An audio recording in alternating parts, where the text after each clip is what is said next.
Harpers Ferry was one of the two key arsenals back in the day, in 1800s, in Harpers Ferry, Virginia, then later West Virginia, because that little corner there split off and became West Virginia. So Harpers Ferry is there, but it was in Virginia, and it was they didn't make as many firearms as the Springfield Armory.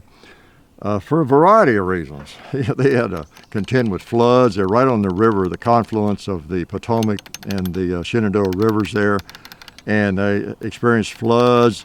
And then when they started out, they weren't all that large, made a lot of guns, and let's see, and that was in like around 1800, 1801 or 2 when they actually started manufacturing firearms there. Springfield Armory started a little bit before that, a few years before that.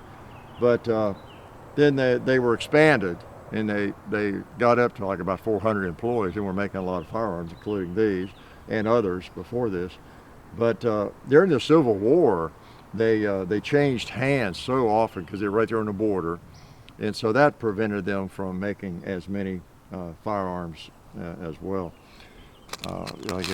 It went back and forth, the Union, Confederate, that town and the arsenal and everything, I think 11 times I read. So it was tough to be very productive.